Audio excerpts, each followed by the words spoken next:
Good morning, Comrade Kwesi Pratt, and thank you very much for granting us audience. Well, first of all, 24th February, we'll be marking the Day of Shame, a day when Ghana's glory was truncated by Ghanaians. But ahead of that, you're doing a publication. In fact, you call it a Great Deception, where you are talking not only about the fact that Ghanaians spearheaded it, but that the real brains behind it was the West. First of all, introduce us to this whole publication, because I understand this is not the first time you're doing this publication. What is the Great Deception about? Well, the title of the book is The Great Deception, How the CIA Overthrew Nkrumah. And this book was authored some 20 years ago by the Socialist Movement of Ghana. It's a very interesting book. It's a book which compiles the declassified documents of the Central Intelligence Agency of the United States of America, some declassified documents from the State Department and other wings of the US government. Now, in addition to these declassified documents, we also have published commentary on the documents and some of the circumstances, which led to the overthrow of the Nkrumah government and the main characters involved in the overthrow of the Nkrumah government. Now, the purpose of publishing this book was to let the truth out. There have been all kinds of allegations and so on. Here are the true, authentic documents of the people who actually overthrew Nkrumah. You understand? It has been said, as you repeated, that Nkrumah was overthrown by Ghanaians. It's not true. There's no truth in that. Nkrumah's overthrow was masterminded by Western intelligence. They used Ghanaians as proxies and so on. But the purpose of the coup was to serve the interests of the West. So that's very clear. So this book is to expose that fact, that it is Western intelligence that did all this. Yeah, we are not telling that truth. They are telling that truth. Their own authentic documents say that they did it. The MI5 of Britain was involved. The Central Intelligence Agency of the United States of America was involved. Many Western governments and their leaders were involved in plotting to overthrow Nkrumah. And there's one particular document which is in this book, which is a most interesting document. It was a cable which was sent to the Commonwealth and Foreign Office of the UK by the then UK ambassador to Ghana, Ambassador, his High Commissioner A.W. Snelling. And A.W. Snelling made it clear in that cable that Nkrumah was making the African too politically conscious, and that Britain had a duty to overthrow him in order to protect its interests, not just in Ghana, but in Africa. So these are the kinds of documents which are in the book. You would also find in the book, accounts by such US operatives as Jack Mahoney. Jack Mahoney, actually the book is written by Jack Mahoney's son, using documents of his father, who was then the ambassador here, and who was a very key part of the plot to overthrow the government. There are accounts of operations to the CIA by people like John Stockwell and Philip Agee, who talk about the operational methods which were used and so on. So it's a very interesting book. Very interesting book. Let's go into the book a bit. You talk about the what was sent by Ambassador Snelling when he was talking about the fact that Nkrumah was making the African too conscious. Why was it important for the West that Nkrumah didn't continue as leader of Ghana? Well, you have to understand the relationship that existed between us. I mean, if you're talking about Ghana, our first contact was with Don Diago de Azambuja, the contact between Kofi Ansan and Don Diago de Azambuja. And since then, the relationship was not based on any principles of equality.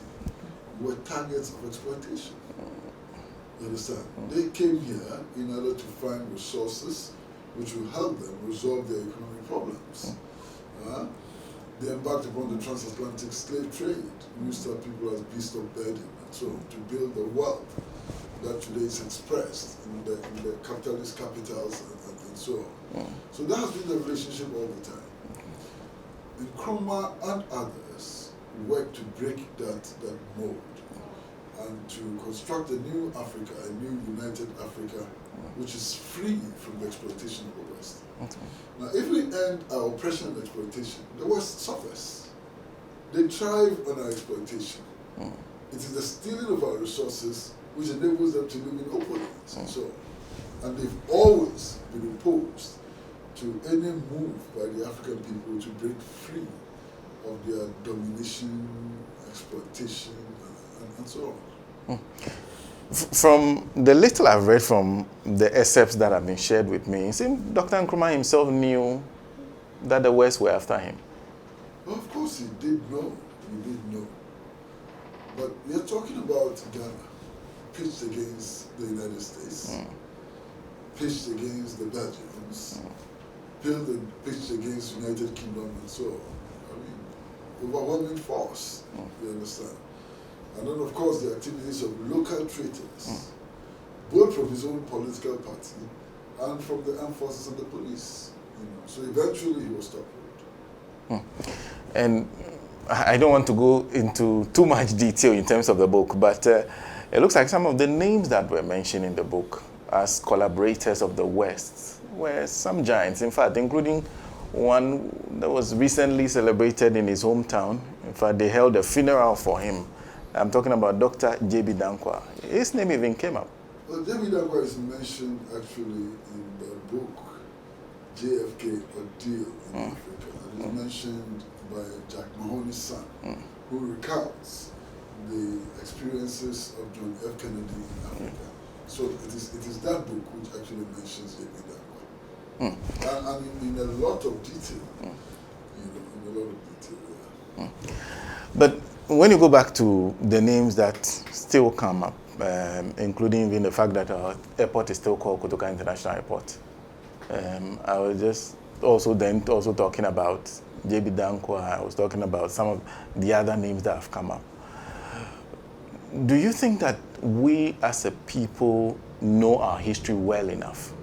Well, the problem is not us as a people. The problem is still those who continue to work for Western interests. And they're found in all kinds of places. And they don't care about our history. They glorify colonialism. You know, they still want to keep us in the gambling house of imperialism. And it's they who make those decisions.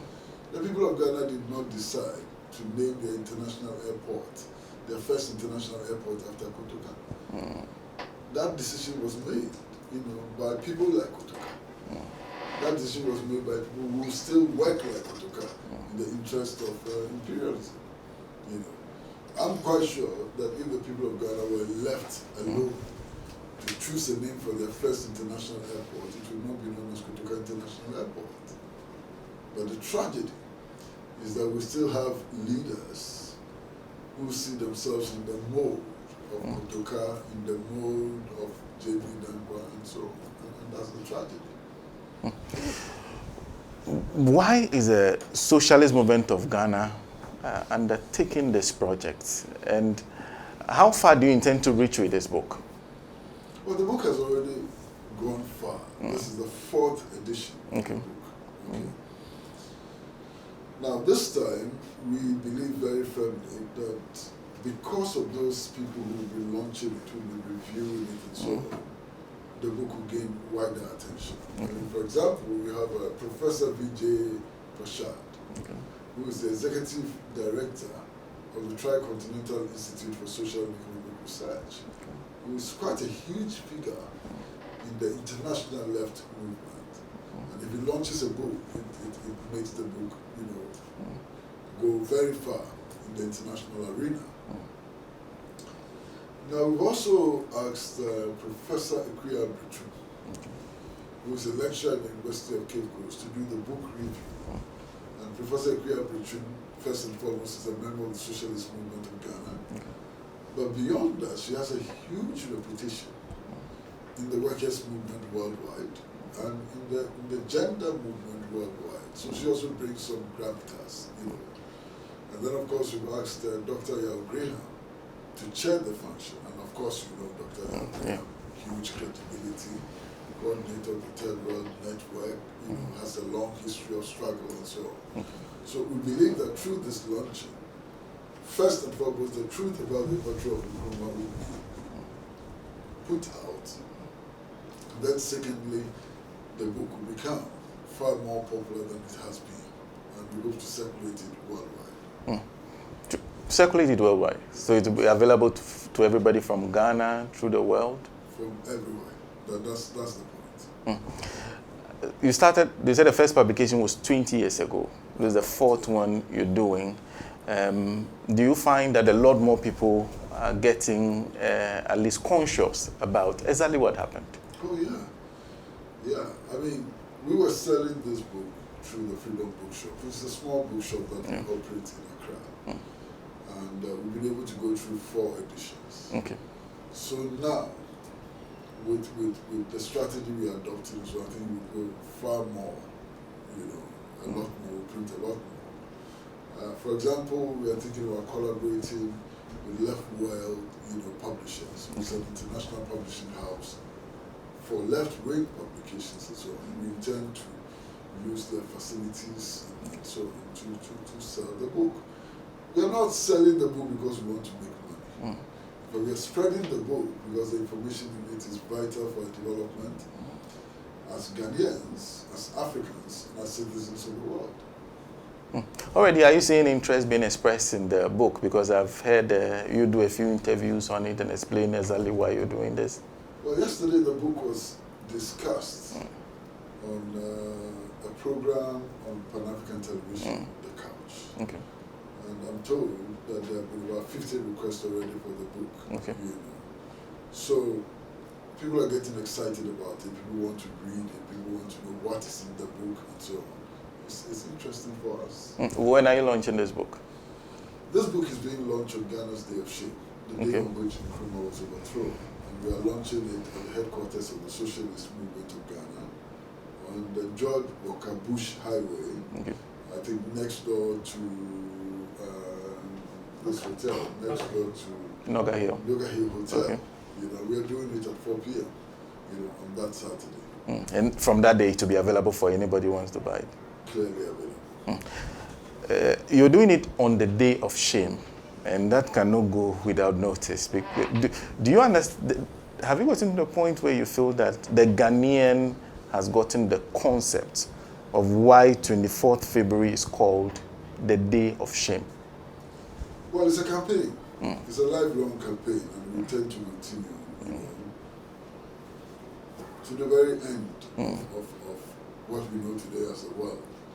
Because it's important for everybody, those who have been born, those who existed at that time, those who have been born after that, and those who are going to be born in the future, to know the true facts of the operations of organizations like the Central Intelligence Agency and how it brings us back and so on. So it's a campaign that we're going to continue for a long time to come. Why the name Day of Shame for you? It's a day of shame because it's a day of subversion. It's a day of intrigue. It's a day when democracy was desecrated. It's a day on which brigands and hooligans, you know, took control of our country. And it's the day on which the slide downwards, you know, began. It's an important day of shame. It's a day which was manufactured on the basis of lies and slander and vilification and so on. It's a day we cannot be proud of as African people. It was a day which was designed to truncate the African Revolution, to subvert the unity of the African people, you know, to bring us back to the gambling house of imperialism. And that is why it's a day of shame. And around the world, a lot of people recognize this as so. And if you listen to most African leaders, they are recognizing it as that. But you don't hear the same sound from most Ghanaian leaders when they're talking about Nkrumah. What do you think accounts for that? Well, first of all, as one person was involved in declaring 24th February as the Day of Shame. I am amazed at the remarkable progress we have made. And this celebration was started by the Socialist Forum of Ghana then. Just us. Small celebration. But today, every 24 is marked by many organizations as the Day of Shame, both in Ghana and outside. And I'm so happy that this idea has spread. I'm so happy that the campaign continues to thrive. And I'm so happy that out of this campaign, we are learning important lessons about history. And we are learning the lessons for the purpose of changing the current status quo, the neo-colonial status quo, and building a better Ghana, which should operate within a better Africa and contribute to shaping a better world. What are those lessons for you? Because we are looking at an Africa that is increasingly catering to the West. What are the lessons that Africa needs to learn from the Day of Shame? One lesson is that if we intend to change our destiny, if we intend to serve the interests of our peoples and so on, we'll come up against the gangsters who rule the West. We'll come up against these powerful intelligence institutions who disagree with us, and they'll go to every and any length to stop us. Of course, that imposes a responsibility on us to also go as far as we can in order to resist their impositions. Look, and when I talk about they will go to any length, in order to stop us, I mean, history teaches us a few. Patrice Lumumba, the democratically elected leader of the Congo, was deposed in a coup d'etat. They shot him dead. They removed his front teeth as a souvenir and dissolved his body in acid. This is reality. This is a historical reality. They did that in order to truncate, the Congolese revolution. Today, the chaos in Congo and all of that, some of it can be traced to the brutal assassination of Patrice Lumumba. Okay. In Chile, they assassinated Salvador Allende. Put Chile under a dictatorship, and Chile has not been able to recover from the brutal dictatorship of Pinochet and so on. In many parts of the world, I mean, the story is long. Look at what they did in Vietnam to the Vietnamese people. They waged war on Vietnam, okay? And we can continue. In Iraq, close to 2 million people were killed in order for the U.S. to establish its hegemony in Iraq. Look at what is happening in Palestine today. They are actively supporting Israel with weapons, with giving them diplomatic cover and so on, to commit genocide against the Palestinian people. And so that is what they are, that is what they've always been, that is what they're going to be, and we ought to prepare ourselves with knowledge and other things in order to ensure that we resist oppression and fight for our independence, our true independence, our right to choose our own options, and our right to build a new country in a new world. Of course, there's a lot you'll be saying on that day, on 24th February, when you mark the Day of Shame. Who will be speaking and what will be the programs? I know the Great Deception will be launched. What else will happen on that day? Well, it's just the launching of the Great Deception, and that will be done, as I said, by Professor Prashad, Vijay Prashad, Executive Director of the Tricontinental Institute for Social and Economic Research. He is the main speaker. And he will be supported by Professor Kwesi Pratt of the University of Cape Coast. Comrade, thank you very much. Thank you, sir. Thank you for speaking to us.